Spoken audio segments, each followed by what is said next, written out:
Que ia ter treta na CPMI dos atos golpistas, a gente já sabia. Que ia ter deputada de esquerda humilhando bolsonarista, tá, a gente também já sabia. Mas ainda vale a pena ver. Porque quem tá saindo das fraldas agora não pode me chamar de mentirosa.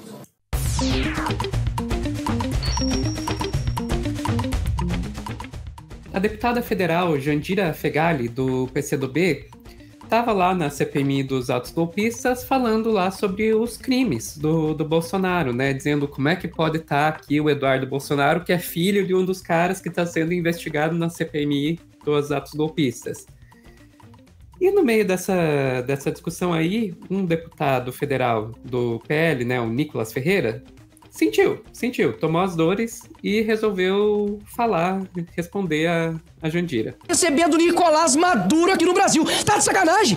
De querer ficar taxando senhores e senhoras aqui como terroristas? Peraí, que narrativa mais fajuta. Aí isso só cola na cabeça da esquerda, de pessoas mentirosas. Porque se mentira fosse esporte olímpico, tinha vários campeões aqui, como uma deputada aqui que antecedeu, que disse que o deputado Eduardo Bolsonaro não foi citado ou acusado de 24 indiciamentos. Mentira!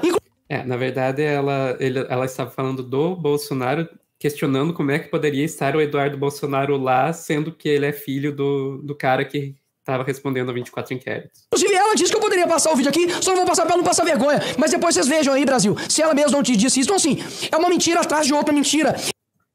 Tá. Daí a Jandira não ficou quieta, né? O cara subiu o tom daquele jeito e ela resolveu responder. Quero dizer que pra me chamar de mentirosa tem que comer muito feijão. Porque quem tá saindo das fraldas agora não pode me chamar de mentirosa. Quem tá saindo das fraldas agora. Até porque quem me conhece sabe que eu não uso mentira e uso argumentos.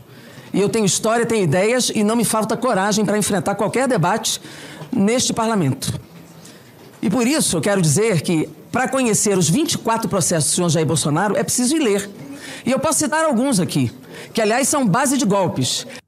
É preciso ir ler. Ou seja, o cara não lê.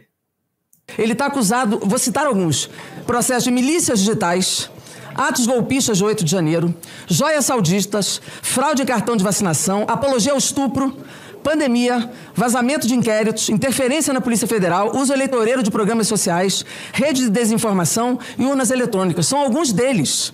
Isso tudo aqui faz parte de um conjunto de inquéritos pelos quais o senhor Jair Bolsonaro hoje é réu. E quando eu falei, é importante também que conheça a língua portuguesa, porque uma frase que vem depois de uma vírgula se refere ao sujeito que vem imediatamente antes da vírgula. Que o Chupetinha lá, ele errou tudo, ele achou que ela estava falando do Eduardo Bolsonaro, quando na verdade ela estava falando do Bolsonaro pai. Então, realmente, faltou um pouquinho de aula de português. Então, quando eu falo, eu não estou mentindo. Eu estava falando claramente do ex-presidente Jair Bolsonaro. Então, quem sai de fralda neste momento, que chega aqui no Congresso Nacional, não tem estofo para me chamar de mentirosa, como foi falado aqui.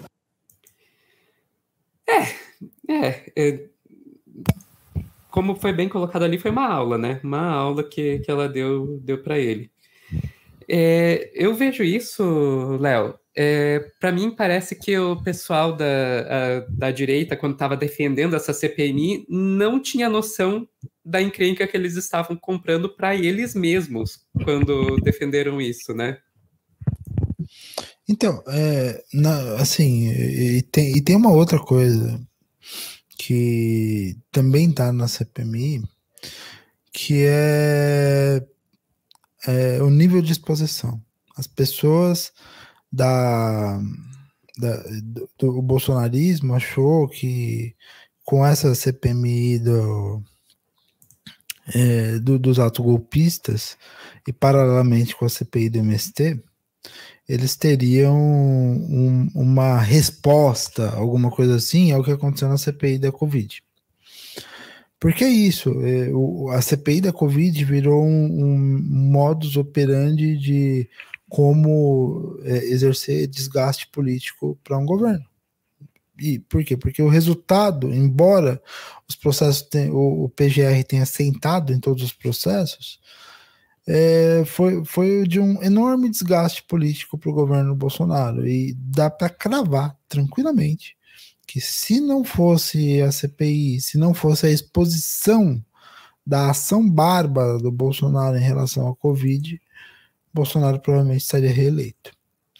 E E parece que assim, que há um desespero, é quase um sebastianismo. Não, vamos fazer uma CPI para tentar se vingar e tirar a popularidade do Lula de algum jeito. Mas são narrativas fracas. Eles vão querer provar que um monte de gente vestido de indumentária do Bolsonaro, gritando pelo Bolsonaro e fazendo aquilo que fizeram lá nos 3 palácios em nome do Bolsonaro, não estava lá por causa do Bolsonaro, estava lá por causa, sei lá, do PT, né? Então, assim, é um argumento muito fraco. E além do argumento muito fraco, a gente tem que lembrar que a CPI da Covid, ela teve uma exposição maior por causa da Covid. Porque não só era algo que estava matando muita gente naquele momento e que tinha muita gente, de fato, perdendo familiar, e que era algo que afetava a vida de todas as pessoas. Não teve uma pessoa nos últimos 3 anos que não foi afetada de alguma maneira pela Covid. Como era um momento em que muita gente ainda estava em casa. Era um momento em que muita gente ainda estava, assim, a vida não estava normalizada, muito longe disso. Então, a exposição daquela CPI foi muito maior do que a exposição de uma CPI normal. Então, assim, e nesse contexto, o que sobra nessa CPMIs como a dos atos golpistas? Os memes. E daí, me parece que ao menos os deputados de esquerda, eles aprenderam, e não só os deputados, como por exemplo, o Flávio Dino faz isso muito bem.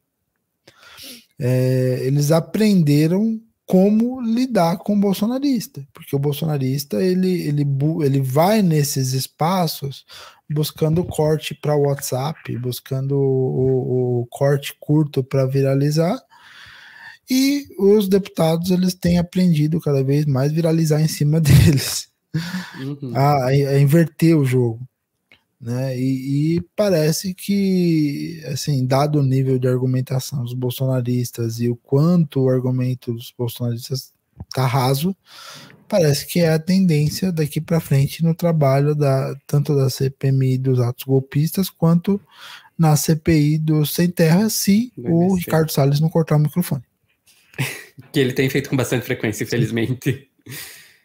Você sabe o que são as cozinhas solidárias? Se não sabe, tá sabendo agora. E o nome é autoexplicativo, hein? São cozinhas que estão espalhadas pelo Brasil, montadas bem pertinho de locais críticos, onde tem muita gente vivendo a chamada insegurança alimentar, que é um nome bem menos amargo para fome, né? Esse projeto foi implementado justamente no momento mais crítico da pandemia, quando o Brasil lidava com um governo negacionista, capaz de negar tudo. Até o inegável. Alguém já viu alguém pedindo um pão na porta ali no caixa da padaria? Você não vê, pô. As cozinhas solidárias são obra do MTST, o Movimento dos Trabalhadores Sem Teto. Eu sei que te disseram que eles vão invadir sua casa e vão tomar o que é seu, mas não se engane, o MTST não é um banco. E as cozinhas solidárias mostram muito bem como é o espírito do movimento. Um movimento formado por gente que se une para se ajudar, por gente que entende que trabalhando em conjunto aumenta as suas chances de sobreviver e de ir além da mera sobrevivência, transformando o mundo ao redor. A gente veio, almoçou, achamos boa a comida e se oferecemos para pegar e ajudar, lavar a louça, cortar coisa. Deu para entender como funciona, né? Todo mundo pode ter um papel nessa iniciativa. E você também pode ser um elo nessa corrente de solidariedade. Você também pode fazer parte desse esforço que é urgente e é necessário. Porque fome não tem só a ver com pobreza. Fome não tem só a ver com os rumos da economia. A fome no Brasil é uma escolha política. E a questão é, será que você concorda com essa escolha? Porque está colocada aqui uma chance de mostrar que não. Você não compactua com isso.